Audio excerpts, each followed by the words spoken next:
इसके बाद हमें लिनमो को दिखाया जाता है जो बहुत ही ज्यादा घायल हो चुका था। वो घायल हालत में घर वापस आया था। वो जून को बिना कुछ बोले अपने कमरे में चला जाता है। जून देखता है कि डोर के हैंडल पे खून लगा है, इसीलिए वो डोर नॉक करते हुए कहता है, लिनमो आखिर क्या हुआ है। इसके बाद हमें एक फ्लैशबैक दिखाया जाता है। अभी लिन चर्च के अंदर था। एक पर्सन उसे कह रहा होता है, क्या तुम मिस्टर लिन हो? प्लीज तुम मेरे साथ चलो। रिसेप्शन रूम में पास्टर सॉन्ग तुम्हारा इंतजार कर रहे हैं। इसके बाद वो लिन को चाय देते हुए कहता है, तुम यहीं पे इंतजार करो, पास्टर सॉन्ग आ रहे हैं। तभी लिन का फोन बजने लगता है। उसके ब्रदर सू ने उसे कॉल किया था। सू उसे पूछता है, क्या तुम वहाँ पे पहुँच गए? मुझे वहाँ पे आने में देरी हो सकती है, पर मैं जल्दी पहुँचने की कोशिश कर रहा हूँ। तुम वहाँ पे केयरफुल रहना। फोन कट करने के बाद लिन सोचने लगता है, ऐसा नहीं लगता है कि ये कोई मिस्टीरियस ऑर्गेनाइजेशन है। कुछ देर के बाद वहाँ पे पास्टर सॉन्ग भी पहुँच जाता है और वो पूछता है, मिस्टर लिन, क्या तुम्हें हमारे मेडिसिन में इंटरेस्ट है? ये सुन के लिन हैरान होकर पूछता है, क्या मेडिसिन? पास्टर सॉन्ग कहता है, हाँ, ओरोबोरस का मतलब है सेल्फ ईटर। ये सिंबल इन्फिनिटी और सर्कुलेशन को दर्शाती है।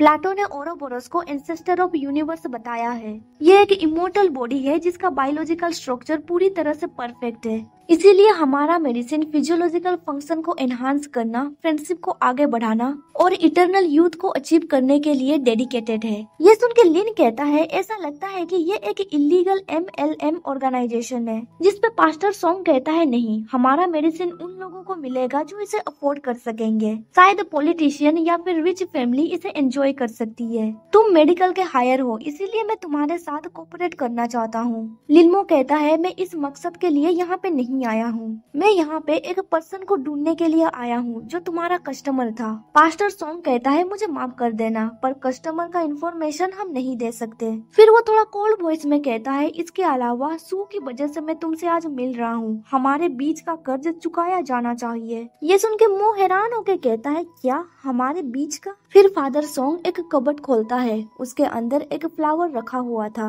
वहाँ पे लगे रिबन पे लिखा गया था, लिनमो की तरफ से, फादर सॉन्ग के निधन पर मैं गहरी शोक व्यक्त कर रहा हूँ। ये देख के फादर सॉन्ग गुस्से से कहता है, चर्च में इस तरह की चीजें लाना बहुत ही एरोगेंट है। फिर वो वहाँ पे दो आदमियों को बुलाता है। वो दोनों मिलकर लिनमो की खूब पिटाई करते हैं। उसकी पिटाई करने के बाद पास्टर सॉन्ग कहता है, लड़के, तुम्हें ये समझना चाहिए कि एल्डर्स को कैसे रेस्पेक्ट दिया जाता है। तुम्हारा फादर का कैरेक्टर बहुत छोटा है, मैं उनके बारे में बिल्कुल भी केयर नहीं करता। पर तभी वहाँ पे शू आ जाता है अपने कुछ आदमियों को लेके। उसे देख के पास्टर सॉन्ग कहता है, शू, तुम इतने सारे आदमियों को लेके क्यों आए हो? जिस पे शू कहता है, क्योंकि मैं किसी की जान बचाना चाहता हूँ। फिर वो आगे कहता है, ओह, लगता है मैं तुम्हें कुछ कहना भूल गया था। हालांकि ये लड़का कभी भी एडमिट नहीं करेगा, पर यह मेरा आंट का बेटा है। दूसरी भाषा में कहा जाए तो ये 5 एसोसिएशन में से सबसे बड़ी बेटी की एक लौता बेटा है। तुम्हें ये तो पता है ना, ओल्ड फैमिली में प्रेसिडेंट का कोई भी बेटा नहीं है, इसीलिए ये बच्चा 5 फेडरेशन का एक लौता प्रिंस है। ये सुन के पास्टर सॉन्ग बहुत ही ज्यादा हैरान में पड़ जाता है और कहता है, क्या तुमने मुझे इतनी इम्पोर्टेंट चीज पहले क्यों नहीं बताई? सू कहता है, अगर मैंने ये कह दिया होता तो फिर मैं इतने कॉन्फिडेंस के साथ यहाँ पे कैसे आता? मेरा बेचारा भाई। फिर वो विंक करते हुए कहता है, ओह हाँ, वो फ्लावर्स मेरी तरफ से थी। सरप्राइज हो गए ना? पास्टर सॉन्ग कहता है, सू, अब खिलवाड़ मत करो। ये एक सेफ जोन है। यहाँ पे ब्लैक और व्हाइट दोनों दुनिया ने सहमति जताई है। अगर तुम ये लॉ तोड़ने की हिम्मत करते हो तो हर कोई तुम्हारा पीछा करेगा। सू कहता है, वो फादर सॉन्ग ही है जिसने सबसे पहले लॉ को तोड़ा है, हमारे लोगों के ऊपर हमला करके। सॉन्ग इरिटेट होकर कहता है, ऐसा इसीलिए है क्योंकि तुमने ये जाल बिछाया था। सू कहता है, नहीं नहीं, ऐसा बिल्कुल भी नहीं है। ये इसीलिए हुआ क्योंकि तुम स्टूपिड हो। मैं बहुत पहले से ही तुमसे पीछा छुड़ाना चाहता था। इस महीने 3 यंग लड़कियां जो मेरे अंडर में थी, उन्हें टॉर्चर करके मार दिया गया, वो भी तुम्हारे इंजेक्शन का इस्तेमाल करके, जिसकी वजह से उनके फैमिली मेंबर हर दिन मेरे ऑफिस के बिल्डिंग के नीचे आया करती है, जिसकी वजह से मुझे बहुत पैसे गंवाने पड़े। मैं उनका बॉस था, इसीलिए मुझे तो उनके लिए खड़ा होना ही चाहिए। ये सब कुछ सुन के पास्टर सॉन्ग को बहुत ही ज्यादा गुस्सा आ रहा होता है। तभी सू अपने पॉकेट से एक नाइफ निकालता है। फिर वो नाइफ को मो को देते हुए कहता है, मुझे पता है अभी तुम बहुत ही ज्यादा गुस्से में हो, उसे बहुत पहले से ही मर जाना चाहिए था। इस नाइफ के जरिए तुम्हें बहुत ही ज्यादा एक्साइटमेंट और हैप्पीनेस महसूस होगी। इसके बाद सीन प्रेजेंट में शिफ्ट होता है। हमें मो को दिखाया जाता है जो अपने चोट पे पट्टी लगा रहा होता है। डोर के पास खड़े होकर जून कह रहा होता है, क्या तुम्हें चोट लगी है? हॉस्पिटल से वापस आने के दौरान तुम कहाँ गए थे? तुम इतने लेट में वापस क्यों आ रहे हो? मो कहता है, मैं ठीक हूँ, अब तुम यहाँ से चले जाओ। जून पूछता है, तुम्हें चोट कैसे लगी? जिसपे मो इरिटेट होके कहता है, मैंने कहा ना मैं बिल्कुल ठीक हूँ।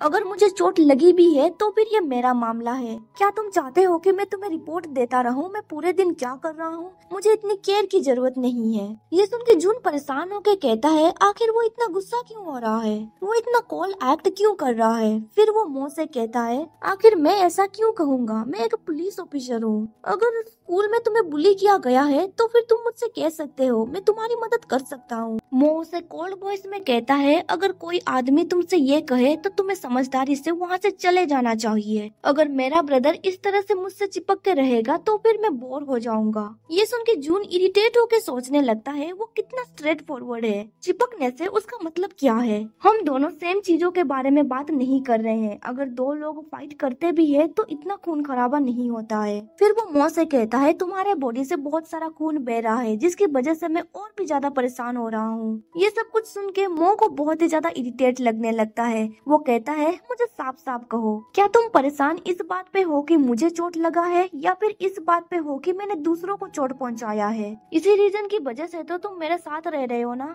जून कहता है, ऐसा बिल्कुल भी नहीं है। मो कहता है, तुम्हें ज्यादा फिक्र करने की जरूरत नहीं है, मैंने किसी को जान से नहीं मारा है। जून कहता है, ये तुम कैसी बातें कर रहे हो? अगर कोई बड़ा भाई अपने छोटे भाई को इस हालत में देखेगा तो वो जरूर परेशान हो जाएगा। मो कहता है, तुम मेरे साथ यहाँ पे क्यों रह रहे हो? हम दोनों रियल ब्रदर्स नहीं है, ना कि लवर्स हैं। इस तरह से रहने का आखिर मतलब क्या है? ये सुन के जून हैरान में पड़ जाता है और सोचने लगता है, आखिर ये सब कुछ क्या चल रहा है? ऑनेस्टली कहूँ तो जब से उसने मुझे रिजेक्ट किया है सारी चीजें बहुत ही ज्यादा ऑकवर्ड हो गई है। पर इन कुछ दिनों से मैं केस को लेकर बहुत ही ज्यादा बिजी था, इसीलिए मैं उस पर ज्यादा ध्यान नहीं दे रहा था। नहीं तो आज उसे ये चोट नहीं लगती। मैं खूनी को भी नहीं पकड़ पाया और लिन मो का सही से ध्यान भी नहीं रख पाया। मैं कितना बुद्धू हूँ। फिर वो खुद को समझाने लगता है, हालांकि मैं जानता हूँ कि तुम खतरनाक हो और परेशान करने वाले हो, लेकिन इतने सालों से मैंने तुम्हें कभी भी छोड़ने के बारे में नहीं सोचा है। मैं अभी भी तुम्हारे साथ हूँ। फिर वो ब्लश करते हुए सोचने लगता है, जरा रुको,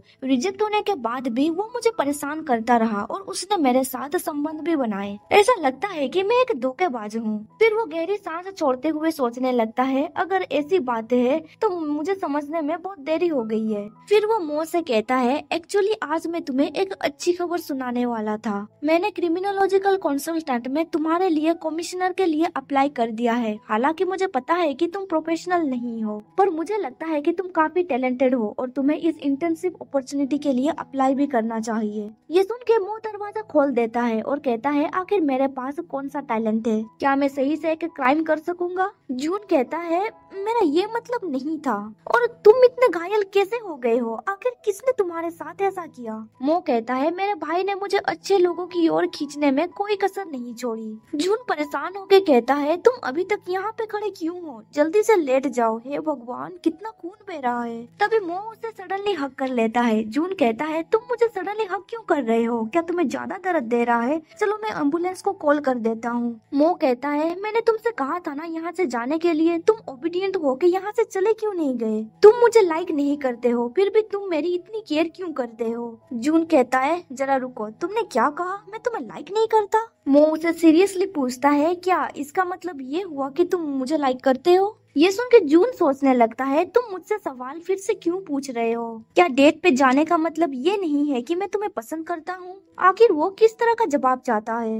ये सब कुछ कितना एनोइंग है। मैं गेस ही नहीं कर पाता हूँ आखिर वो क्या चाहता है। मो उससे कहता है, ब्रदर तुम्हें चूज करना होगा। मेरे साथ मेरे रूम में चलो या फिर मुझे थप्पड़ मारो और यहाँ से चले जाओ और कभी वापस मत आना। यहाँ पे ये चैप्टर खत्म हो जाता है। वीडियो पसंद आया तो लाइक कर दीजिए और आगे का स्टोरी जानने के लिए मेरे चैनल को सब्सक्राइब कर दो और साथ ही बेल नोटिफिकेशन ऑन कर दो ताकि आपको मेरा हर वीडियो का नोटिफिकेशन मिल सके। Thank you for watching my videos.